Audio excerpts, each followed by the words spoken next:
How goes it all? Welcome back to Patterson All Properties. Hopefully you guys have a great and exceptional day. Remember Patterson All Properties, we wholesale properties via marketing, via tax sales and tax liens and all the good stuff. So if you're a wholesaler, investor, you might be in a distressed property owner, contact us. Our information's in the description. All right, now today with the housing market being in such a crazy mess that it is, because of the lack of inventory of properties, most people would like to know where the best areas in the United States of America they can actually purchase a property.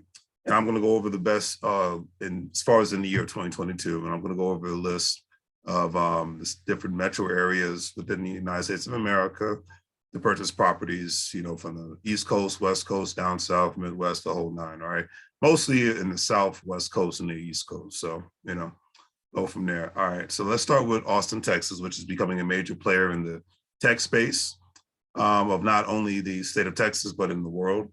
According to the article that I read today, Austin, Texas has been a popular destination for the past several years. It looks like it to be the trend that will continuously happen. A strong job market and a tech-heavy economy have yielded some of the highest appreciation of home values in the country, which is very true. If you live in Austin, Texas, it's about the same as living in the DMV, Washington, D.C., Maryland, Northern Virginia area right now, all right? Well, the difference is you don't have an income state tax, but house prices are about the same, all right? Anyways, next on the list of best places to live is the wonderful city of Boise, Idaho. I've never been there, but I've heard good things, which was a surprise for me. But a lot of people from the West Coast, especially California, have been moving there for the last 10 years. The article stated that there's a lively urban scene with modern restaurants, recreation facilities, annual facilities, annual festivals, and museums and things of that nature. So it's got a little hipster thing happening. So that's pretty cool. It also offers beautiful outdoor spaces that serve as a retreat from the hustle and bustle of the city. And before I go on, that's one thing I liked about Riverside, California. I like about Las Vegas, Nevada. And that's one thing I like about Phoenix, Arizona, is that you have the beauty of being in the inner city, the beauty of the suburbs. And if you drive an extra 20 to 30 minutes, you can be out in the middle of nowhere. And, to me, that's a beautiful thing, because growing up in the DMV, you usually have to drive 2 to 3 hours to be out in the middle of nowhere.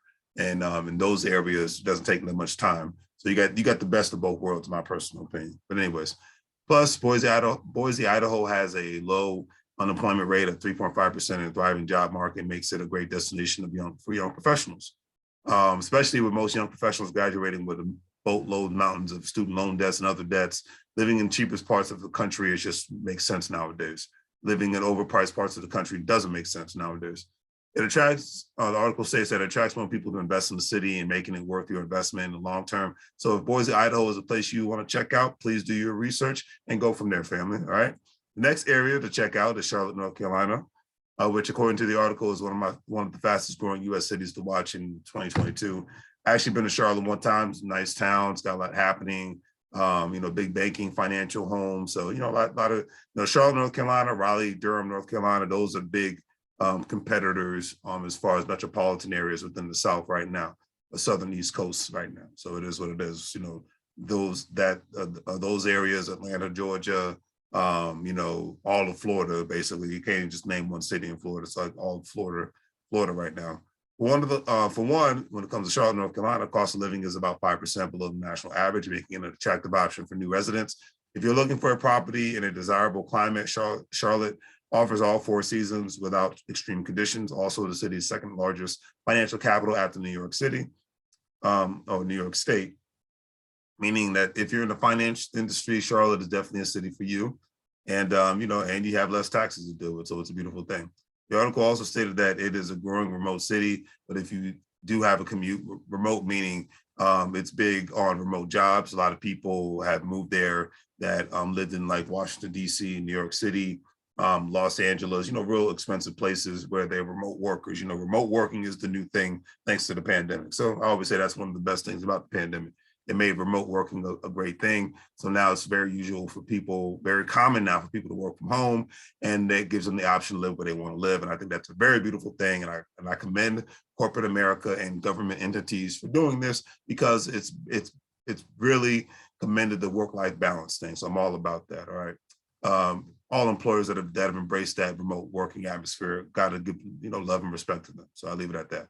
The article also stated that it is a growing remote city, but if you have a commute, times average about 25 minutes, and in the DMV area, 25-minute commute is a beautiful thing, which is the most, because I've known people to have hour to 2 hour commute. So 25 minutes is a beautiful thing, which is, in the article states, is more manageable than the most larger cities of the United States. And I can imagine that even in today's remote work world, that makes living in Charlotte even better. Especially you think of the price of gas, maintenance of vehicles, the less driving, the less commuting, the better, in my personal opinion. Next on the list is in the area of real estate investment, stomping around good old Lancaster, Pennsylvania. It's my stomping grounds, Pennsylvania, when it comes to purchasing real estate. I purchased rental properties within Harrisburg, Reading, Pennsylvania, Harrisburg, Pennsylvania, Lancaster, Pennsylvania, and York, PA. It's all a triangle of towns and whatnot within an hour radius of each other. Because of the reasonable prices compared to the rest of the United States, it's normal to purchase investment properties in those areas that I just mentioned under $100,000. Usually investment prices fall into the price ranges of $40,000 to $80,000, making cash flowing and fix and flip properties easier to find compared to the rest of the United States. The article stated that because the area always been more affluent and basically just getting, the properties are getting older. The properties don't tend to need a lot of work because the foundation of the homes that were built in those specific areas is much more stronger than the newer homes that you see today. Additionally, Lancaster is known for having good school districts, and the city also has become a trendy place for young people. So I think it's a great thing, especially if you, like I said, if you live in that area and you work in the York, or if you work in Harrisburg, that's the capital of the state of Pennsylvania. Then you got opportunities. Next on the list, Newark, New Jersey, which is only a short train ride from New York City, making it a great commuter choice for those who work in New York City. Certainly, there are many sections of Newark that leave a lot to be desired, but with an effort for revitalization from outside philanthropists like Mark Zuckerberg, Newark does have the potential for transformation, and I believe it could be just as a matter of time when things continuously transform within the city. Because it's a very expensive place now compared to what it was 10 to 20 years ago. And regardless of the situation, Newark, New Jersey, its location outside of New York City and having one of the biggest ports on the East Coast says a lot right there. Next on the list, Palm Springs, California, one of my favorite places to go. Can't wait to go back to the resorts and check them out. I'm a desert guy, so it is what it is. They call people like me desert rats because we like the sincerity and the peacefulness of the desert. Beautiful resort town. And, if you've never been to Palm Springs, definitely want to check it out. The article stated that because the pandemic drags on, the demand for traveling is higher than ever. Today's traveler is prioritizing comfort, convenience, and good reviews of the community as well as the property. And Palm Springs allows visitors to shop, dine, sightsee, or take a dip in the pool at their private vacation home. It's a profitable location that has potential to provide, because it's a big tourist town. That's really what it is. People that live in LA, people that live in all over California, people that live in Vegas, Phoenix, it's a West Coast destination. So a lot of people that live on the West Coast and the Southwest love the vacation there. Next on the list is capital of California, Sacramento, California, our second capital. Well, it's our first capital, only capital. And remember, family, I'm a big fan of investing in state capital cities because federal and state dollars are consistently flowing through there, regardless of who's sitting in the White House, State House, or the Mayor's House. The article stated that Michael D. Rum, a California-based real estate agent, said that Sacramento home values have been on the rise and are expected to increase by at least 7% in 2022. Even so, it's an affordable alternative to the Bay Area, which is so expensive that even millionaires are getting priced out. Hear what I said.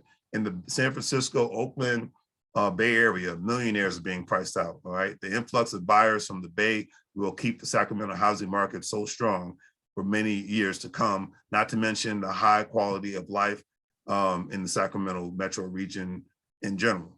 Next on the list, Salt Lake City, Utah, which was ranked 10th best place to live in the nation by the United States News and World Report. Known for its hiking and skiing, the capital of Utah is projected our second capital city, I forgot that Salt Lake City is the capital of Utah. So another place where you got federal and state dollars rolling through, plus a multitude of private investment happening. All right, but anyways, Utah is projected to experience around 8.5% growth in home values in 2022. That was stated by Steph Williams, a real estate broker and owner of Reference Real Estate. Next is the city of Worcester, Massachusetts, which, according to the article, is a great city for professionals who want to be close to Boston, but avoid the traffic and crowds in favor of more suburban environment and all that good stuff, all right? At just 50 miles away from the city, it has a high demand for home buyers, and prices are expected to grow at 8.2% in 2022, according to Steph Williams, a real estate broker and owner of Reference Real Estate. Last but definitely not least, the beautiful city of Tampa Bay, Florida. Now, there are lots of beautiful cities in the state of Florida, and they say Florida's kind of getting like California when it comes to the prices. They don't have the income state tax or the excessive taxes that California has, but the cost of homes and rent have been skyrocketing within the last 2 years. Because of the influx of people going there and because of the demand. And then because, if you make the comparison of Florida to Texas or California, they don't have as much land mass as those two states. So that's another thing, so a lot of people are getting priced out of Florida, whether they want to believe it or not. But anyways, now I'm not a big fan of Florida. I've been there 3 times, I got nothing against it, but I'm a desert guy. That's Florida's swampland. So you do the math. But like any other state, it has its pluses and minuses, according to the article. Tampa is a gorgeous metropolitan area that was one of the most thriving real estate markets last year. And the city has gone through many developments over the last few years, with many more happening now. The properties in the city possess a great potential of gaining an outstanding appreciation in the near future. In fact, home values in Tampa increased by around 5.4% during last year. Despite this rapid growth, home prices are still quite affordable for now. But obviously, because obviously Tampa's not at the level of Miami or Orlando, because Tampa's not a tourist town like Miami and Orlando. So you just have to do the math on that one, all right?